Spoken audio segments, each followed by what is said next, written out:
Here with the Hawks Outdoor Channel with Sammy Beamer. How are you today? Good. How are you? So our topic today, tell us about it. Camping with dogs and just adventuring and finding camping spots and how to take your dogs camping. All of the above. Awesome, awesome. Well, you're our in-house Hawks ambassador dog expert, Yeah.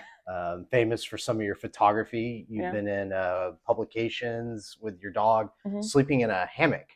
Yeah. What magazine was that in? Southern Living. Yeah. Oh, very. And how did they find that? How did It that come to was be? actually random. I was on a trip and I got an email from somebody, whatever their name was, and I thought it was trash because it said Southern Living, like we want to publish you, blah blah. And I was like, oh, there's no way. So I swiped over and deleted it. And later I was at dinner with my mom, and I was like, yeah, this lady emailed me and said they want to do an article on me and my dog and stuff. And she's like, well, look up the lady and see if she's like who she is, or whatever. And so I Googled her and it says head editor, blah, blah. And I was like, oh my gosh. So I went and got the email out of the trash and was like, yes, I would love to do that. And so did an article on Porter right there, sleeping in a hammock. And Excellent. yeah, that was pretty cool. And where was that trip at? That one was, I did a 9-day trip from Texas, went out to Arizona and kind of made a loop around to Utah, Colorado, and back down. And I was on my way home at that point. Actually, it was just a random, just hung up the hammock and just, It wasn't staged. it You didn't wasn't have to like anything. hold Yeah. in that. Okay. All right. Yeah. All It right. It was just wasn't kind of, posing. just threw him in Just the kind of hammock. happened. Yeah. And I was like, oh, he looks Excellent. kind of cute. Snap the photo. Excellent. Well, tell us about your photography firm. What do you specialize in? Yeah. How does it tie into the outdoors? Yeah. Well, actually, the only reason I got into photography was because of Porter. And I got him as a puppy. And my mom was going to retire. She had got a bunch of camera gear and ended up not retiring. So I was like, hey, can I use it? And so I started taking photos of him and made an Instagram for him at the time before it was like, the crazy. Hit his own dog channel. Yeah. And it kind of took off and started. So then I started doing photography from there, but it was all just adventure stuff. And then once I got published and all that stuff, and someone was like, hey, like, would you take family photos? And I was like, I guess, yeah, sure. Like at this point, why not try? And so I did. And then, so then I started photography like for weddings and families. And so it kind of all ties in. I do adventure stuff and I love doing brand photography for outdoor companies or whatever. And then on the side, do weddings and family photos. Excellent. That's Yeah. excellent. So, what is your background in overlanding? Did it start off road? Yeah. Who got you involved? Because you've been doing this for quite a while. Yeah. Again, it was started. I've always done adventure stuff as like a kid, dirt biked and all the adventure and outdoor stuff. And I got this dog, and he is a Hungarian Vizsla, and he is very high energy. And he was using my parents' house as a racetrack. And so I was like, how do I get this dog outdoors and like do stuff? And I've done like the tent camping and all that stuff, but I've never done like overlanding yet until I got him. And so at the time I'm not even sure what vehicle it was at the time. I've had quite a few, but I decided to start camping with him and found places online where you can take dogs, and it just kind of went from there. I was camping in the back of my car to having the rooftop tents and all that. So Interesting. yeah. Awesome. So, one of the things that has been really popular is your solo camping. Mhm. You're a female alone Yeah. camping. Yeah. And tell us about the safety aspect that you Yeah. feel the companion dog brings to Yeah. the table. Definitely. I feel like it's definitely a popular thing to do now, like solo camping and all that. And I've had some scary run-ins being a female by myself. I can imagine. Of Yeah. course, yep. Actually, on the trip where the famous hammock photo Mhm. was, I was at the river with the dogs, like letting them go to the bathroom and stuff. And there was this man there, and he just started talking to me and just being naive and kind of just like friendly. I was like, oh yeah, I'm like on a road trip with my dogs, here I am, and I think he picked up on I was definitely by myself. And so later I, kind of walked away and disappeared or whatever. And I'm at my campsite and I see him just kind of appear. He's like, Reappear out of hey, yeah, nowhere. just wanted to see what your site looked like. And I was like, that's not normal. Like, he genuinely, he could have been kind or whatever, but it wasn't something I wanted to be like, yeah, come check out my site. And so I said, oh yeah, actually I'm just waiting for some friends inside to show, maybe. And he's like, oh, okay, okay. And kind of just walked away, but I was like, that was sketchy. But at the time I had my dogs with me, and they went nuts, and they were like barking and stuff. And I was like, oh, thank God. Because I think it is kind of scary being out there when you don't have cell service and, into the what I've noticed with like my dogs and camping and having my kids is when we set up our camp area, it's amazing how quickly that turns into their territory. Hmm. They're out marking the area. Yeah.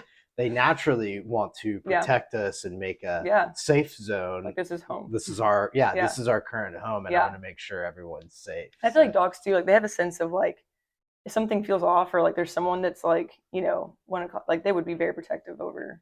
Oh, Yeah. absolutely. So So everyone is excited on taking dogs camping, Yeah. but the logistic aspects. Yeah.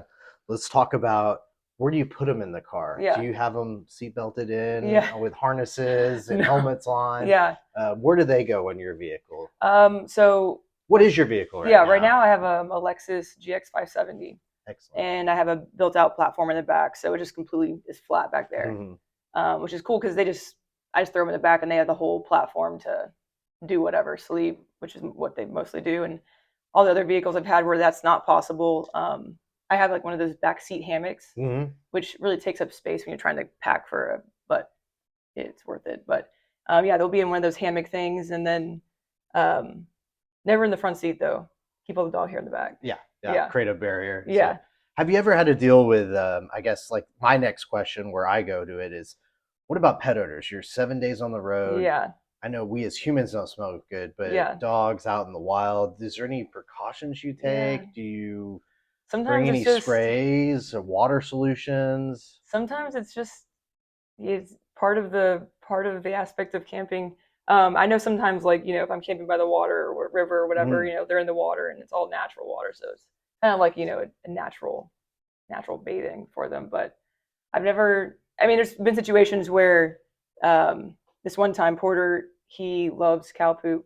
Oh, excellent. Yeah, and he does this thing where he likes to roll in it, Mm. and it was all on the back of his head. And cow poop isn't the best smell.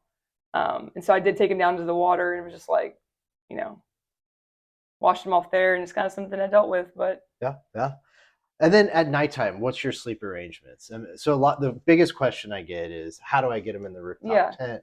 But is that always the option? Can they sleep in the car while you're up in the tent? Yeah. Do you truck them on up? Well, what do you Yeah. recommend? Yeah, so I had a Tacoma once where I had a camper shell and a rooftop tent. I think we even have a picture. Is it on there? Yeah. So how did that work? Yeah.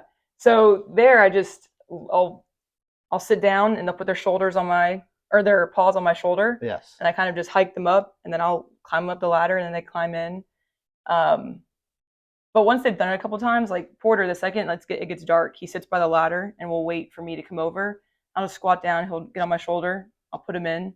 And in the morning, which is probably the more dangerous aspect of taking him down, is I'll lean in, and which this took some practice, and he'll put both paws on my shoulder, and I'll start to lean back, and he'll hike his hind legs onto my hips, and then we just kind of go down. And I think you should make a TikTok of that. I know, right? Pretty, Yeah, pretty good. It is, yeah.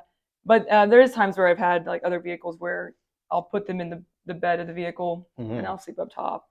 But if it's like a smaller tent, but most of the time they sleep in the tent with me, and it's all very routine now. We've done it so many times. It's like. And are they calm? Do they just clunker out? Are they concerned how high they are? Yeah.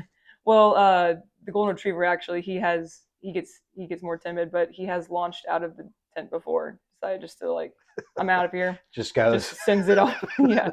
But yeah, no, they love being up there. And a lot of times, like when we're camping, like they're running around and they're so tired by the end of the day that they're asleep before I am. And we're seeing a lot in this market space of the dog ladders. And OBS even has a solution that comes with the ladder and tent built in. So some dogs have that option of not being carried up. They can ramp it. I have before where the front of the tent would open up kind of like the James Brood does. Mm-hmm. And I would put a yoga mat down the windshield. Okay, so they go from the ground to hood to windshield to tent. And then back down, yeah. Excellent. So another thing I want to talk about on this is everyone wants to bring their dogs, but like, what are situations where you shouldn't bring your dog? Yeah. For me personally, with the heat, I've dealt with issues with my dogs in the heat. Really? And it wasn't necessarily overlanding. I was picking up an older vehicle. I was going to accessorize for overlanding. Yeah. Lost air conditioning on the way home. Oh, no. It's 105 out. I'm overheated. the dog's overheated. Yeah. And that was a scenario where I probably should have left my dog at home. Yeah, yeah. And so, my concern is, I think, especially with Texas heat, is there are times when we shouldn't take our dog. Yeah. What do you do with your dog if you have to run into the gas station or into the store? What is your game plan with that? Well, I most of the time don't camp in Texas unless it's like cooler weather. Otherwise, it's miserable for them and it's miserable for me. You're just sweating. Yes. But so if it's like the cooler states, a lot of times, if it's like 75 degrees and below, I'll crack the windows or open the windows completely because no one's gonna like.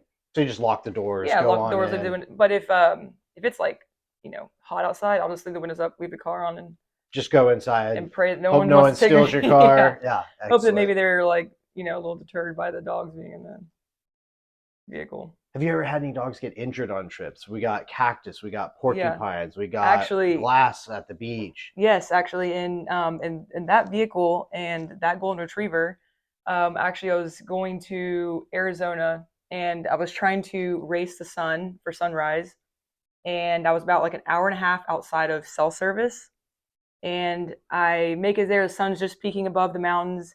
I bring both dogs out and setting up the tent. Like getting some content, and at the corner of my eye I see the golden retriever just kind of like running in circles and like kind of, I don't know what he was doing, but I was like, whatever, he's probably just playing. And then I couldn't find him. He was underneath the car and he was like grabbing at his fur, and I was like, what in the heck? So I get him to come out and he is covered in like cactus patties. Oh no. And he's been trying to get him out with his mouth, so now they're in his nose and his tongue, and I was like, what do you do for, like, I'm so far from like first aid, a vet, and so I mean, even if you had a first aid kit, what prepares you for that? You know? Yes. So to at least get the patties out, I grabbed the starter cables out of the car and I ripped those out, but the ones in the nose and stuff. And so I was like, okay, at least he can get into the car now. I put him in the car seat and he's just kind of like stiff, just like frozen. Yeah, and then just hauled butt to a vet and they had to do a whole put him down, or not put him down, but put him under for a bit, and do the surgery because they had like the hook on the end. So like there's times like that where it's like, so it's probably good idea to map out some just as you would for a human, like some emergency rooms along the way. Know what's some around. Vet clinics that are within the area. That's a good idea.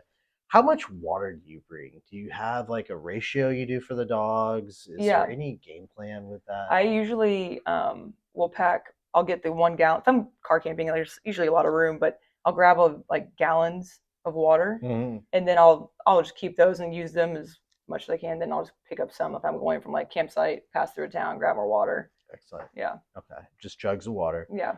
Well, very cool. So if someone wants to get a hold of you and have your photography, how can they get a hold of you? Yeah. So on Instagram, it's just Sammy B, and then I'm there, Sam Beamer Photography on Instagram. Excellent. Yeah. It could be a whole genre of overlanding with your dog photos. Yeah. 100%. Excellent. Cool. Well, Sammy, thank you so much for being here with us today. Happy to be really here. Appreciate it. Yeah.